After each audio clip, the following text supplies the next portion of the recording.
16, and we'll just go ahead and jump right into it. Let's read the whole chapter, Deuteronomy chapter 16. Observe the month of Abib, and keep the Passover unto the Lord thy God. For in the month of Abib the Lord thy God brought thee forth out of Egypt by night. Thou shalt therefore sacrifice the Passover unto the Lord thy God of the flock and the herd in the place which the Lord shall choose to place his name there. Thou shalt eat no unleavened bread with it, thou shalt eat no leavened bread with it. 7 days shalt thou eat unleavened bread therewith, even the bread of affliction. Thou camest forth out of the land of Egypt in haste, that thou mayest remember the day when thou camest forth out of the land of Egypt all the days of thy life. And there shall be no leavened bread seen with thee in all thy coast 7 days, neither shall there be anything of the flesh which thou sacrificest the first day at even. Remain all night until the morning. Thou mayest not sacrifice the Passover within any of the gates which the Lord thy God giveth thee. But at the place which the Lord thy God shall choose to place his name in, there shalt thou sacrifice the Passover at even, at the going down of the sun, at the season that thou camest forth out of Egypt. And thou shalt roast and eat it in the place which the Lord thy God shall choose, and thou shalt turn in the morning and go into thy tents. 6 days thou shalt eat unleavened bread, and on the 7th day shall be a solemn assembly to the Lord thy God. Thou shalt do no work therein. 7 weeks shalt thou number unto thee. Begin to number the 7 weeks from such time as thou beginnest to put the sickle to the corn. And thou shalt keep the feast of weeks unto the Lord thy God with a tribute of a freewill offering of thine hand, which thou shalt give unto the Lord thy God, according as the Lord thy God hath blessed thee.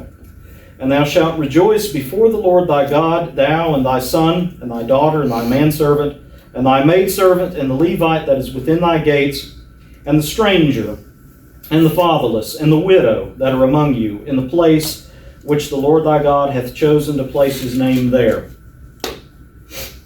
And thou shalt remember that thou wast a bondman in Egypt, and thou shalt observe and do these statutes. Thou shalt observe the Feast of Tabernacles 7 days after that thou hast gathered in thy corn and thy wine. And thou shalt rejoice in thy feast, thou and thy son and thy daughter, and thy manservant and thy maidservant, and the Levite, the stranger, and the fatherless, and the widow that are within thy gates. 7 days shalt thou keep a solemn feast unto the Lord thy God in the place which the Lord shall choose, because the Lord thy God shall bless thee in all thine increase and in all the works of thine hands. Therefore thou shalt surely rejoice. 3 times in a year shall all thy males appear before the Lord thy God in the place which he shall choose, in the feast of unleavened bread, and the feast of weeks, and the feast of tabernacles, and they shall not appear before the Lord empty. Every man shall give as he is able, according to the blessings of the Lord thy God, which he hath given thee. Judges and officers shalt thou make thee in all thy gates, which the Lord thy God giveth thee throughout thy tribes, and they shall judge the people with just judgment. Thou shalt not wrest judgment, thou shalt not respect persons, neither take a gift, for a gift doth blind the eyes of the wise, and pervert the words of the righteous. That which is altogether just shalt thou follow, and thou mayest live and inherit the land which the Lord thy God giveth thee. Now pay careful attention to this. Thou shalt not plant a tree, or shall not plant thee a grove of trees near unto the altar of the Lord thy God, which thou shalt make thee. Neither shalt thou set thee up any image which the Lord thy God hateth. Now that was quite the introduction. But this chapter focuses specifically on the 3 pilgrimage festivals that the Israelites were to travel to wherever the temple or the tabernacle or wherever the place that God names. They were to travel for most of their history into Jerusalem to celebrate, such as the Feast of Unleavened Bread, the Feast of Weeks, sometimes called Pentecost, and the Feast of Tabernacles, with the last great day appended at the end.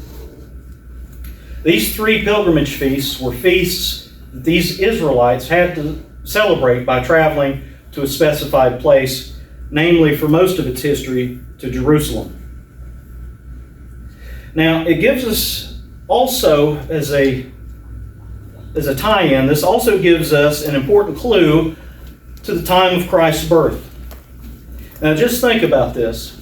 Christ was born in Bethlehem of Judea, which was basically, for intents and purposes, it was a suburb of Jerusalem, where there was no room in the inn, right? Jerusalem and the surrounding areas would have been absolutely bursting at the seams with people.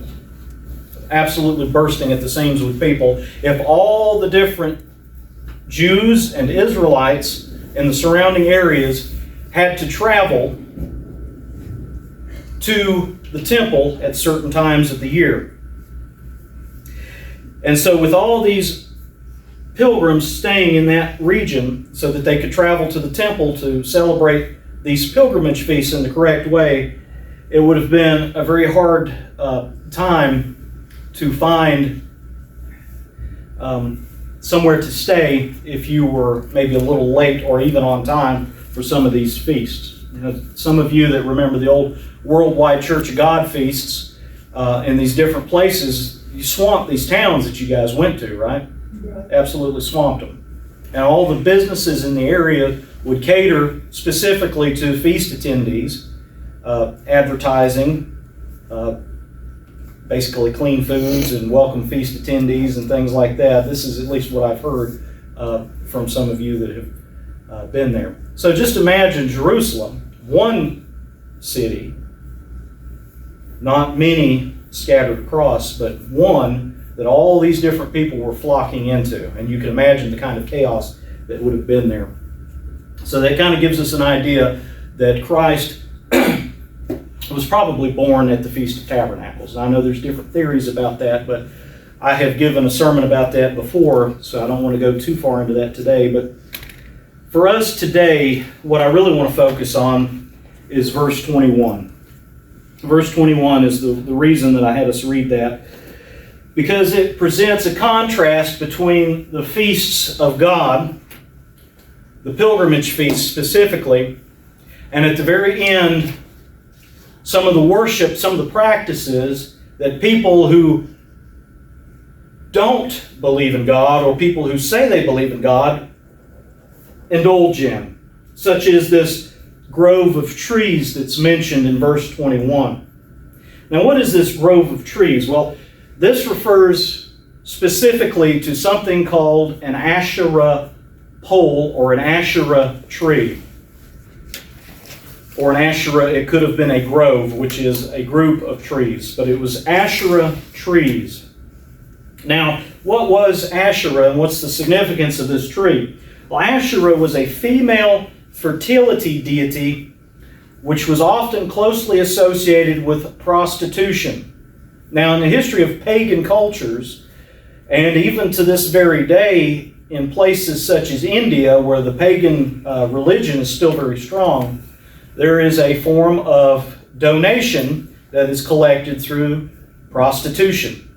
There are prostitutes that live at the temple, who work for the temple, and the money that is paid to the prostitute for her services, or in some cases his services, is a donation to the temple.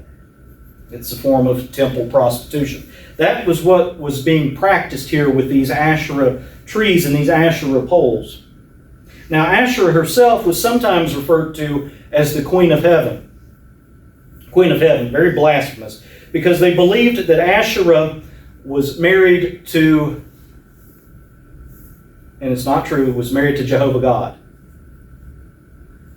So these people within the Israelite community and people around the area who may have worshipped some of the same gods mistakenly, but nevertheless named their God Jehovah, worshipped a Queen of Heaven alongside him as being the King of Heaven.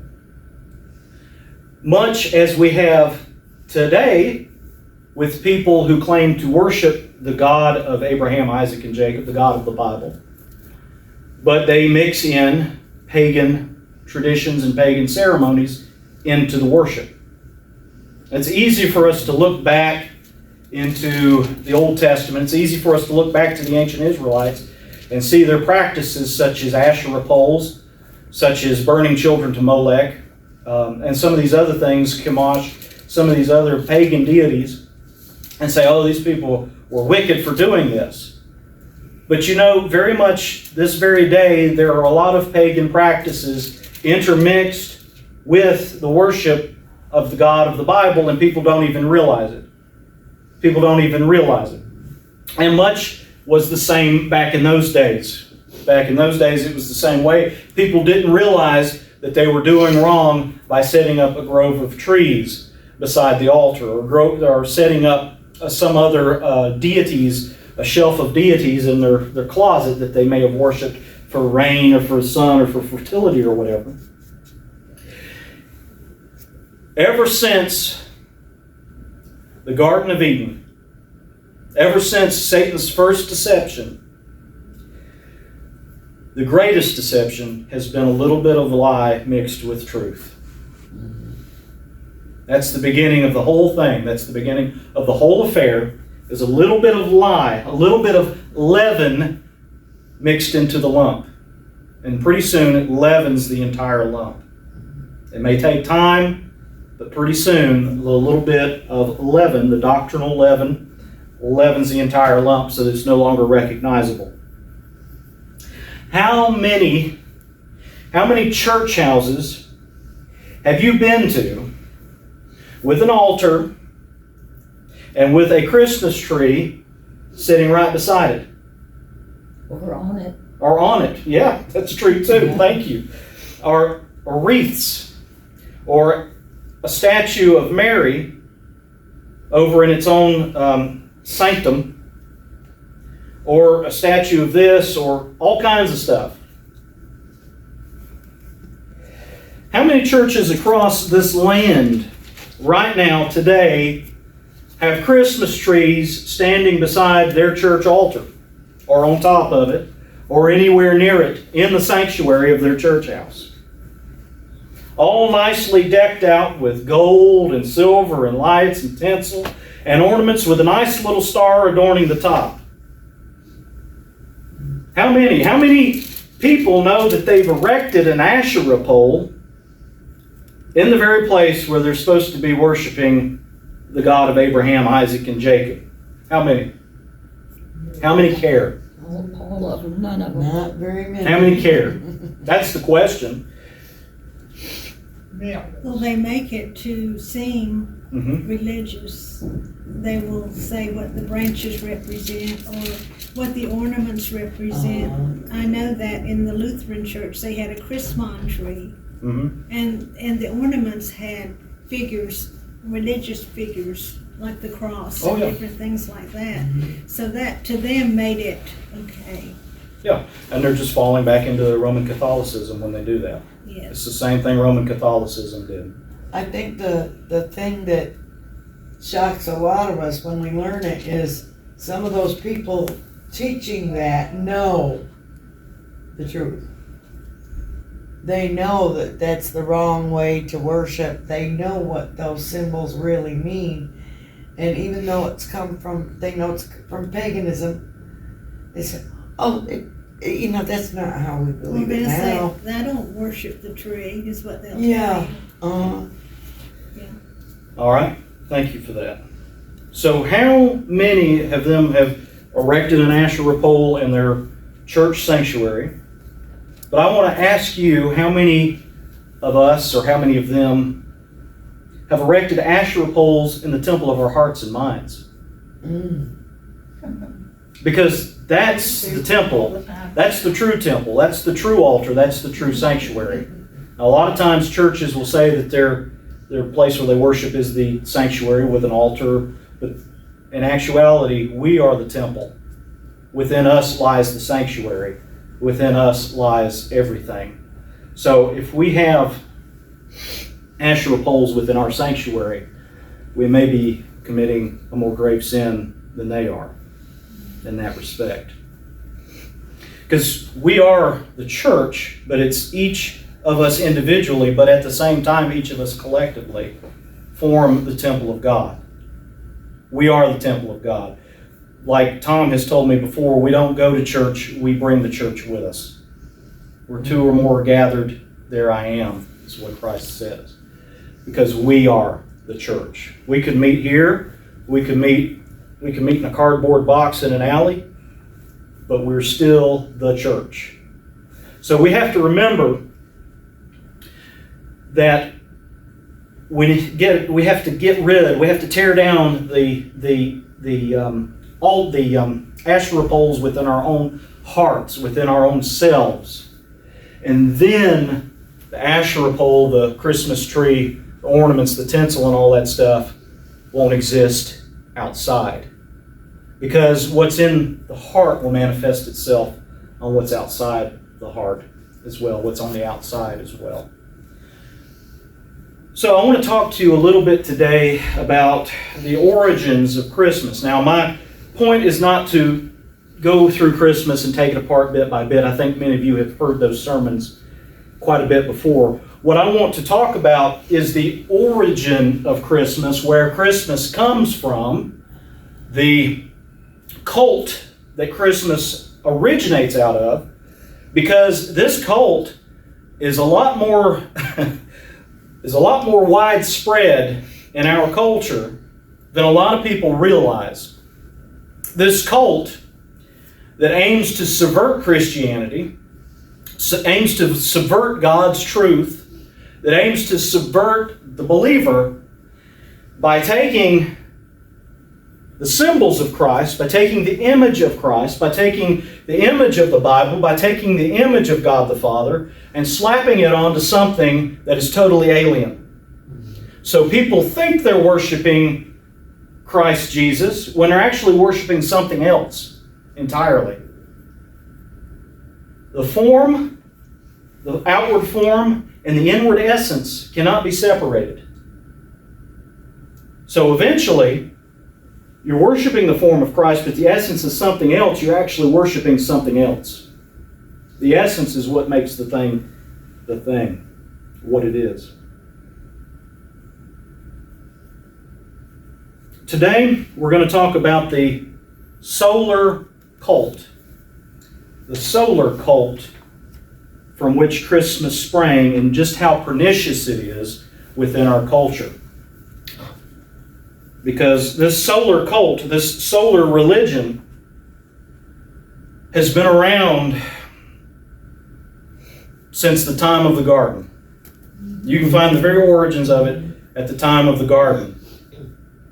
But we're going to talk about some of the evidence that we can see of it throughout history and how it has survived and carried forth even into our own time. Even into our own time. So, solar worship, the basics of solar worship. Sun worship is probably the second oldest religion, if you want to call it that, after the one true religion.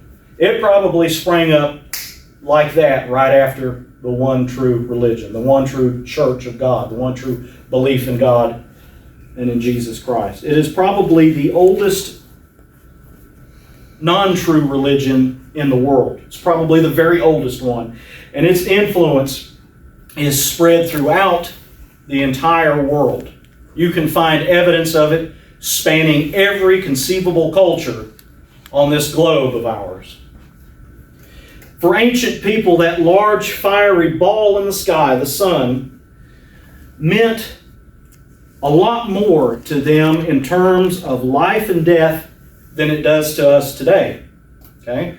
For them, if they lost their knowledge of God, or if they needed something a little more concrete to be able to see and experience, that thing is up there in the sky, and it controls a lot of things in their world without realizing that there is a God who controls the sun. But let's get into the mind of these people. They looked at the sun as giving health, vitality, and life. The seasons revolved around the sun. Crops depended on it. It was always there, except for nighttime, but you could even see its influence in the night sky on the moon. Humans tend to like to have something that can be sensed, something that's concrete, something that they can touch, hear, smell, taste, whatever. Something they can see to worship. And it was only inevitable that the sun would appeal to mankind, apart from the knowledge of the true God. And because of the influence of Satan on the world to distract and to confuse people's minds, they would turn to the sun as an object of worship and devotion. So pretty much every ancient civilization included sun worship within their rites and celebrations. Now, many of these cultures had more than one deity regarding the sun, but I'm just going to name off some of the most popular ones. India's ancient religion included a sun deity named Surya. Greece and Rome had Helios or Hyperion, and Apollo, Phaeton, and Sol Invictus, which means the invincible sun. And they also had a few others like Mithras. Egypt had Amun-Ra, and there were a few others associated, but there was also Aten, which the pharaoh Akhenaten reduced the pantheon of gods within the Egyptian pantheon to one, the solar disk, and proclaimed the cult of the Aten. Very important change of things in the history of sun worship. In the Germanic religions, such as the Norse and the Germans, they had the Sol or Sunna. The Japanese had Amaterasu. The Persians had Mithra. And the Canaanites had a deity named Baal. Baal was a sun god, believe it or not. He was a god who rode a chariot of the sun across the sky, very much connected with these other ancient deities. And as you study this solar religion, you'll find that there's a lot in common with these things, that Satan's lie made it across the whole world, that it had some kind of origination point, not just a bunch of separate people coming up with stories on their own, but there is definitely an origin point of the devil's lies whispering into people's ears and starting this ancient religion. So, to talk about some of the features of this solar religion, one of the famous symbols of the solar religion is what's referred to as a solar cross. Solar cross. And that's just an equal cross. It's a small equal cross, which refers to the sun, its spokes, because they believe that the sun was maybe a wheel of a chariot sometimes, and it would turn. And then there was also the swastika, which indicated the movement of the sun and the continuing of time.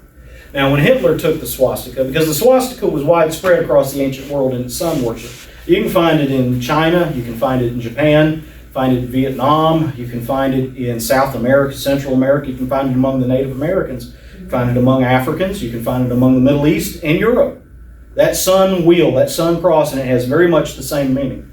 Well, what Hitler did is he took it and he flipped it around and he turned it a little bit on its axis, which indicates to me that he thought maybe he was trying to turn time backwards or something. I'm not sure. But I think that's the symbology he was going for with that. Also common was the worship of a solar deity on the first day of the week, on Sunday. Sunday, right? It is the day of the sun, and it was the day that the sun was worshipped on, specifically in the Roman Empire, what became known as Sol Invictus, the invincible sun, the unconquered sun. And I'm going to kind of tie these all together when we get towards the end. Now, architecture also reflects sun worship. You can find sun worship in architecture. Egyptian pyramids were constructed to represent the rays of the sun as they came out from the sun. It also reflected the social hierarchy, like the most people would be on the bottom, the fewer people, and then the very few at the top. But most importantly, it represented the rays of the sun as they hit the earth. That's what the Egyptian pyramids were. When they were originally constructed, they were painted white. So they would not have been that sandy stone color that you see today. They were painted white to better reflect the sun and to communicate the rays of the sun. Now, you think in a lot of symbolism you see a pyramid with an eye at the top of the pyramid. A triangle with an eye in the middle, the all-seeing eye. That top of the pyramid represents the sun itself. Think about this. That sun is so high up there in the sky, if it had its own ability to see, we know that it's an inert body, but they're worshiping it as a deity. It can see everything underneath it. Can it not? And that triangle, and we're going to get into that too, but that triangle that eye is connected within is the very top, the capstone of the pyramid, and the rest of the pyramid comes out from that eye. So the solar ray comes out from that eye towards the earth.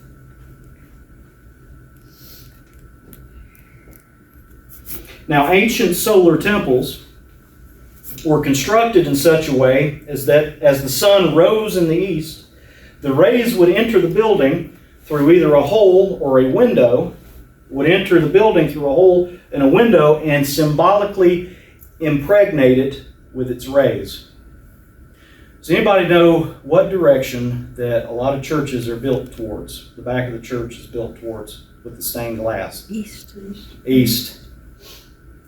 So you're in a church service, and especially with the old Catholic Church or some of the Anglo-Catholics, or I think Lutherans too, the altar is in the back of the church, faced towards the sun.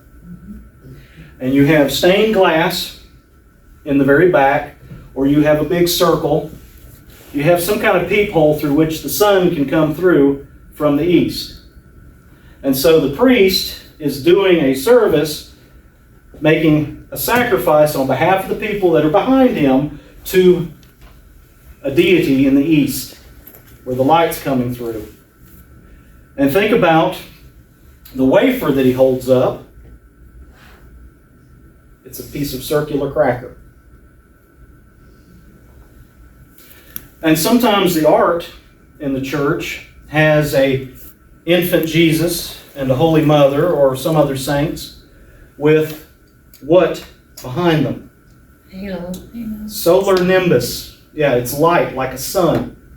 So think about what's being hidden and what's being hidden from the congregation, what's being told to the congregation versus what's actually being done over here.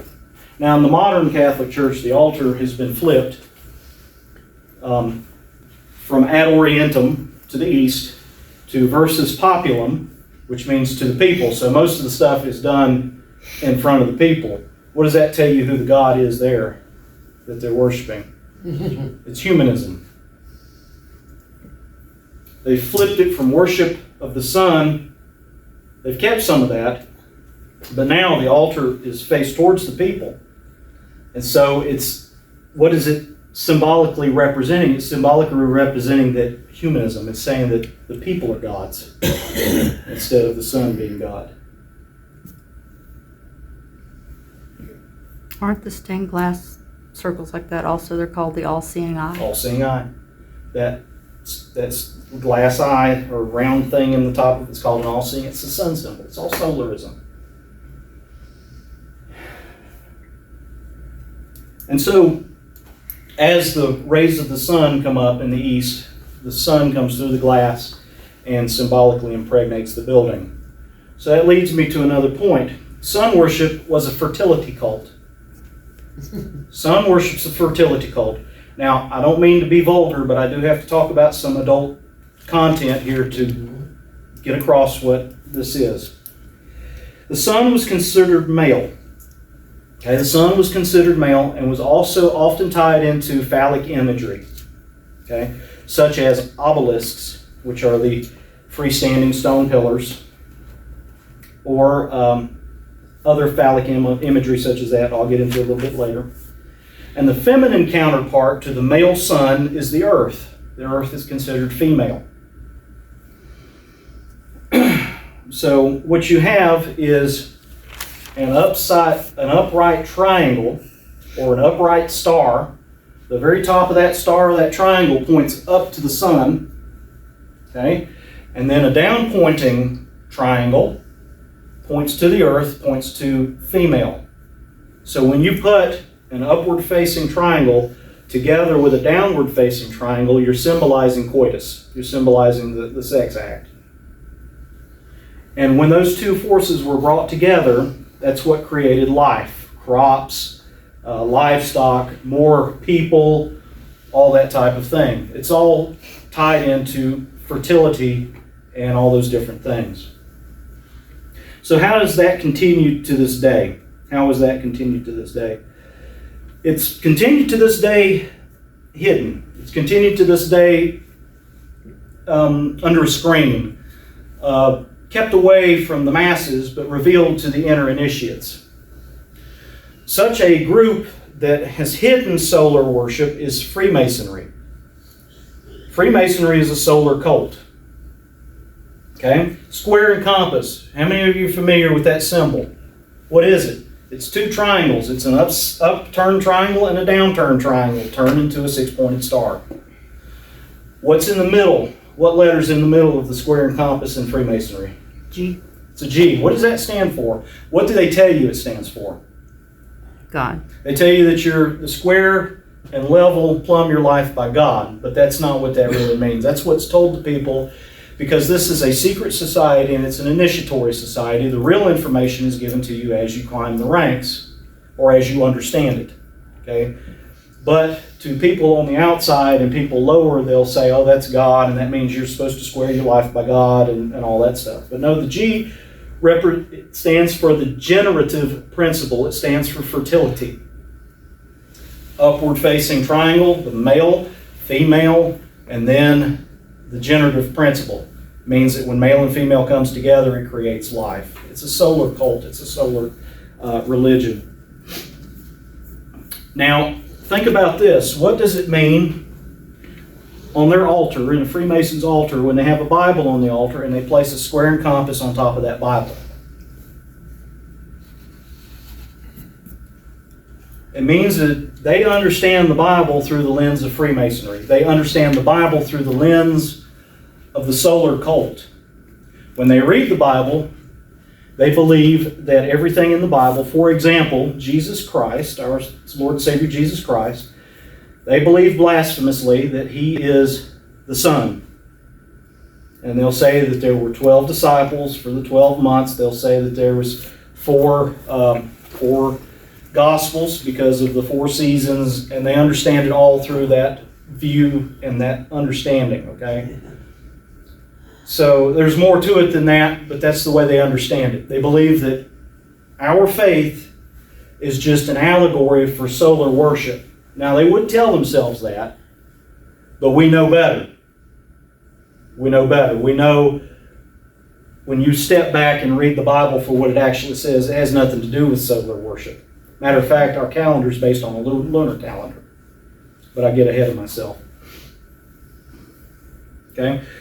In Masonry, they make free use of pyramids, of obelisks, of all-seeing eyes, an alternating black and white tile to symbolize the union of opposites, fertility, and their inability to exist separately.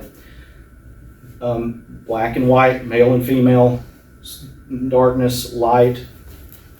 That's the checkered floor. If you've ever been in a Masonic temple, in their main area, they have a black and white tiled floor, an alternating pattern. And some of what they call their tracing boards, which you're supposed to look at and try to understand, have that symbolism on it as well. And it always has a stair that goes to the triangle with the all-seeing eye, the upright triangle with the all-seeing eye, always has a set of stairs that leads up to that all-seeing eye. You're supposed to come to the understanding that God is actually the Son, and you're making your way up to eternal life through the Son. The story of Hiram Abiff. Anybody heard about that story within Masonry? It's the little play that they put on for the 3rd degree initiate. Hiram Abiff supposedly was someone who was working on Solomon's temple. And he was killed in the process of doing that. But then he was resurrected after he was killed. Well, that's just an allegory for the life cycle of the sun. goes through its seasons, it dies in the winter, and then it comes back alive in the or early winter and into the spring. Like on December 25th, when it is symbolically, the sun is symbolically reborn again. Ever wondered why they wanted to say that Christ was born on December 25th, on Christmas Day and all this other stuff? It's because that's when their sun god reached its very lowest point in the sky, as far south as it was going to go, and then started moving back up north in the sky. And it began to get warmer I again. have a question, because that's the solstice, right? Mm-hmm. It's on the 21st. It has changed over On the time. Gregorian calendar. It's changed over time. Yeah, they changed it to the it used to be on the 21st when they did that, started their, Yeah. There was Saturnalia, and then there was also the solstice celebration. and Janus. Mm-hmm. Yeah. Yep. Solstice Two-faced. was the 22nd this year. Yeah. So that's, I'm going to get into that too, I think, or I skipped over that. Oh, no, that comes in later. Okay. But for Masonry, think about this also. Masonry is all male. Turned up triangle. That's the male symbol. Okay, Masonry is all male. And the males wear an apron covering what part of their body that has that triangle symbolism on it with the G in the middle. It's there in plain sight, but most people don't see it. It tells you exactly what they worship and what they believe. The solar religion is tightly tied into phallus worship, essentially. It's all tied together symbolically. If a man is in good shape when he wakes up in the morning when the sun rises, that's all I need to say about that. It all ties together. Okay? It all ties together. Order of the Eastern Star, which ties into Freemasonry. It's an appendant body, mainly for females.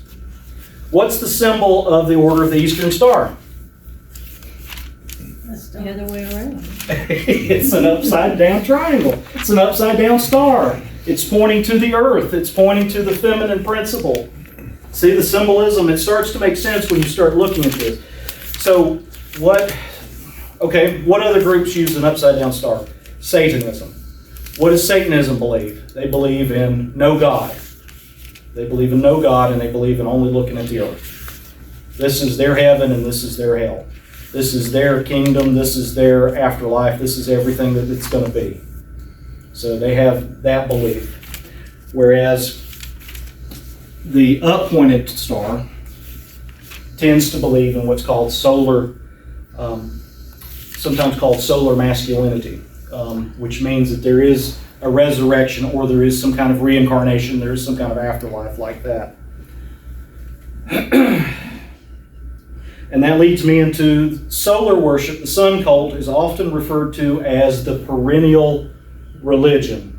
It's often sometimes called the traditionalist school.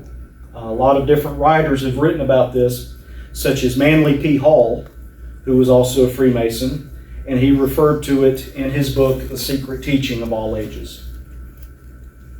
So sun worship has existed all the way back into Babylon, into the Canaanite religion, into the oldest religions other than the one true.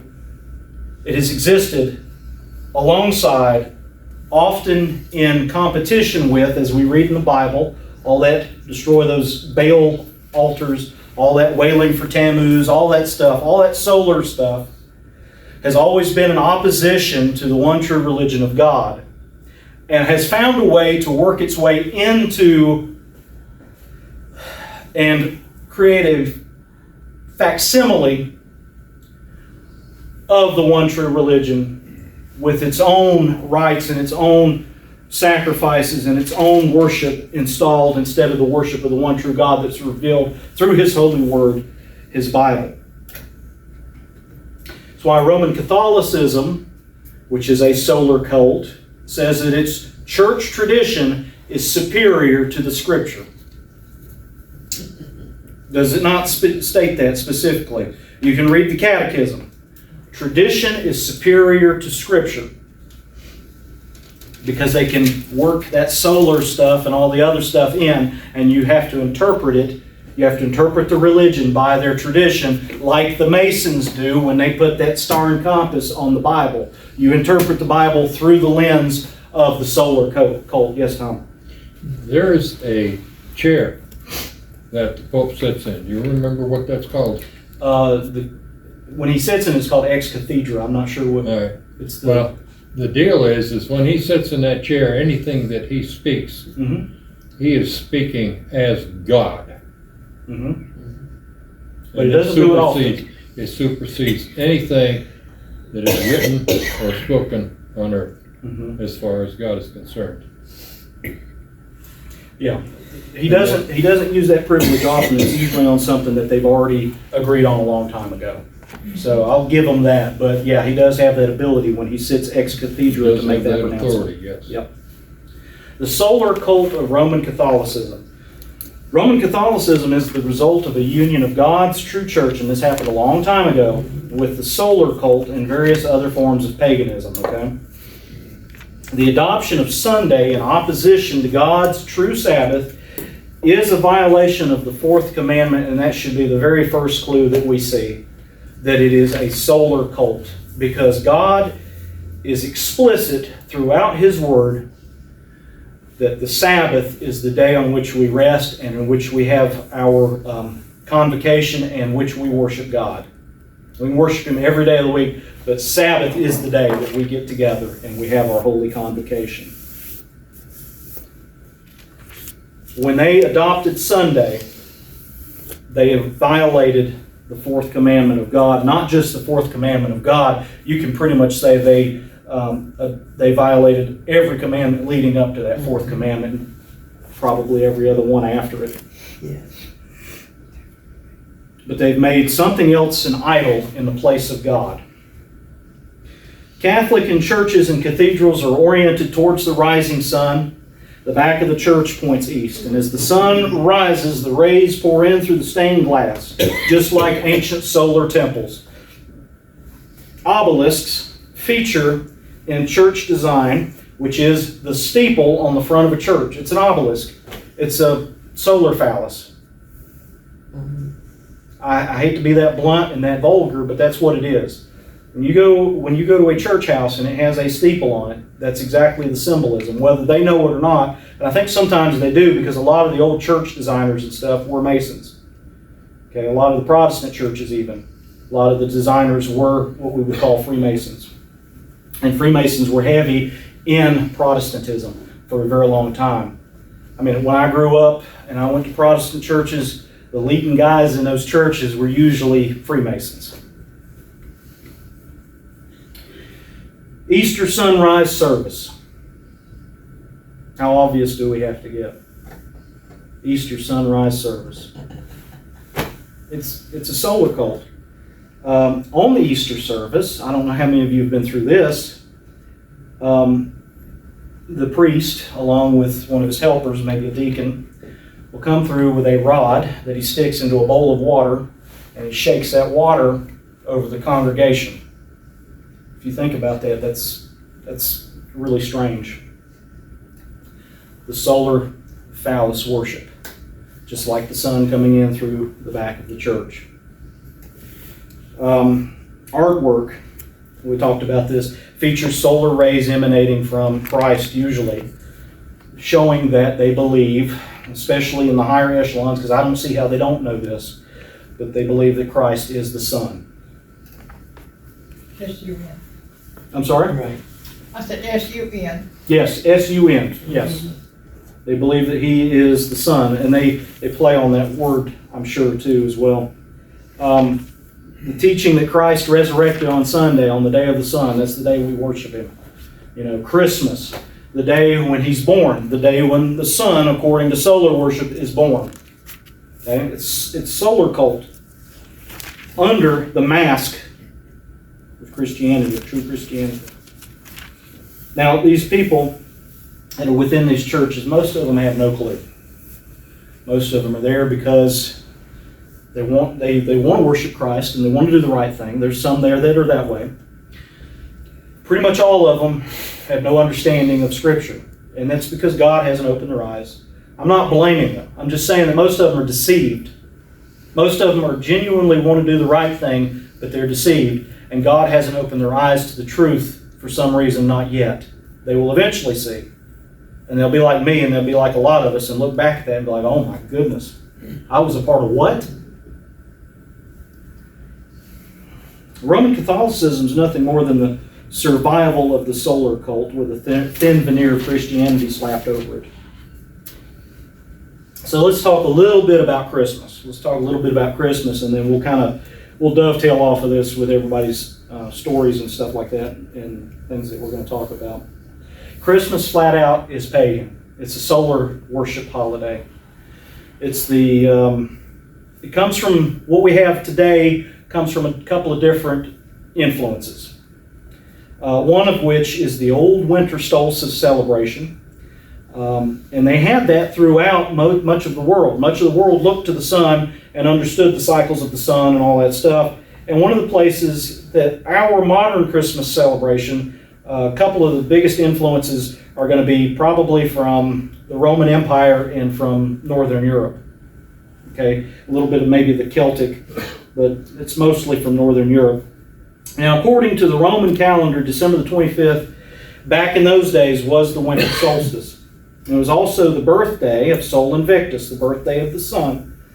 And directly preceding this celebration of the solstice was what was called Saturnalia, which was celebrated from December the 17th to the 23rd. So the two holidays could pretty much be celebrated all at the same time. Okay, Mithra was another figure that was imported from Persia into Rome. It was another solar deity, another sun god that was believed to have been born on December the 25th. Now, Saturnalia featured the gift-giving, the feasting, the drunken revelries. Also, the greenery was brought into the house, which all these things also found their way into the Christmas celebration. Let's see, Christmas tree, the evergreen tree was brought into the house as a symbol of the victory of life over death, and it was also associated with Asherah. So there's an idea that when you die, that you're reincarnated because of the cycles of the seasons, right? They believe that spring indicated sort of youth in the beginning of life, summer sort of young adulthood, and then into the fall you're looking at middle age, and then into winter you're looking at old age, and then eventually death. And then the seasons do what? They cycle back again. So the idea is that your body may die, but your soul's going to be reincarnated into another body, or possibly, depending on the belief, you'll either go to an eternal heaven or an eternal hell. So there's eternal spiritual life or an eternal soul life that's tied into this evergreen tree, because it's green even in the time of death, into the time of rebirth. Wasn't that also with Nimrod's? Yes, it goes all the way back to all that. And I can go forever on this. I'm just going to touch a few things. They're all tied things. in together. Yes, it's all tied in together. It is, like I said, it's perennial. It is the ultimate oppositional religion to God's true church. And it is in all the fake and false religions you dare or care to look into. Solar worship, all this stuff that I'm describing, some form of it is in it. And it goes all the way back to the garden. Santa Claus. Who is Santa Claus? Saint Nicholas. He was, is Switzerland or Norway? He was the guy that went around and put coals in bad children's stockings and toys and good stuff. Was it Krampus? Let's talk about that a little bit. There was a Saint Nicholas, and at the Council of Nicaea, he slapped another bishop. He was a bishop in the Roman Church, and he slapped another bishop named Arius. So it's kind of a stretch, but he lived in Asia Minor, which is modern-day Turkey, and there was a tradition associated with him giving gifts to orphan children and being generous. Well, somehow that got tied into a man with long white hair, a long white beard, wearing winter clothes and Germanic-style clothes. lack of a better word, Father Christmas, Santa Claus, is Odin. He is the Germanic god Odin, or sometimes called Wotan in German if you watch Wagner operas. He was a mischievous god. He was supposedly the king of the gods. He was a very mischievous god. He crucified himself on a tree, believe it or not, crucified himself on a tree and hung there and was given wisdom through that. He sacrificed one of his eyes. You often see him with a patch over his eye, so that a bird can carry his eye so he can see what's going on, the all-seeing eye, see what's going on across the world. Okay? But what was associated with Odin was something called the Wild Hunt. The Wild Hunt. And this occurred during their Yule celebration at this time of year. You understand, sometimes Christmas is called the Yuletide because it was a pagan solar festival that was held in the northern countries around about the same time. And the Wild Hunt was Odin riding his horse Sleipnir, and a bunch of other gods and Valkyries and fallen warriors that had joined him in Valhalla. All these warriors would ride across the night at this time of year. And if you weren't careful, and if you were caught outside while he was making what was called the Wild Hunt, or this ride, then you would get swept up with him, and you'd basically die, and you'd go off to Valhalla with him against your will. Kind of like Ghost Riders in the Sky, the old song. Right?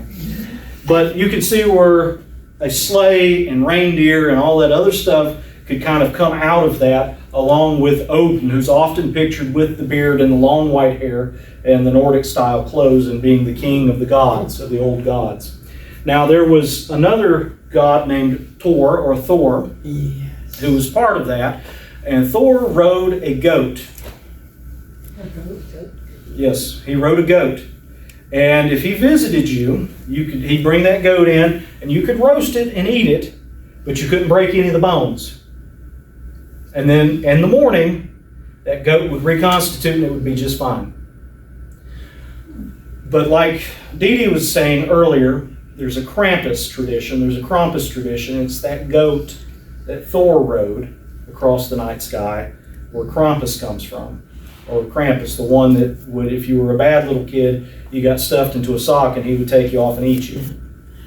The Germans were very, very rough in some of the stories they told. Mm-hmm. All of this stuff that you're talking about is wonderful, but it actually was going on long before the Germans or the Norwegians or any of them had it. And years ago I heard a message about who are the Nicolaitans. There's a lot of evidence that the Nicolaitans that were referred to in the Bible actually were practicing a lot of this stuff in their own religion. I haven't read any indication of that. My understanding of Nicolaitans is they were people who were really big into like church government and lording it over other people. That was my understanding. Yeah, well, we were warned against. Right. You know, because I think maybe what was happening is they were starting to maybe participate in some of these things. Mm-hmm. And, you know, it makes sense to me. I mean, it sounds very much like something Satan would do. Mm-hmm. Saint Nicholas. Mm-hmm. Oh, yeah. I mean, you just add an N to the end of Santa's name. And you get Satan, Odin, a false god. Mm-hmm. I mean, it's all there. Yeah, this stuff, like I said, it's all been going on a very long time. It's deep. It goes deep, but I'm going to give you the best that we've got that we know about, for sure. They did have the tablets of Nimrod, where he's got the long beard. He's got a beard and a Christmas tree. He's got the Christmas tree in the background, and he's holding a deer. But the problem with that is we've got that picture, but we don't know much about it. Correct. So I can talk about this, and you can make the inference as to what was going on even back then. Because this stuff, this false religion, as I've mentioned a couple of times, it's gone all the way back. It's gone all the way back. Okay, let's see.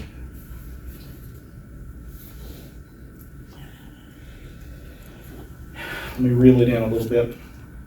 So those influences, the Germanic influences, For example, Odin probably comes from Aten or Aden, which was an ancient god. Thor probably comes from Tyrannus, and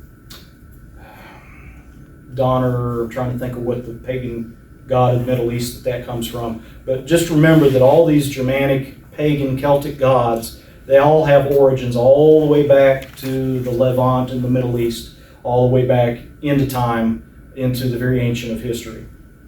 So it is with the solar cult, which this is all comes out of, okay?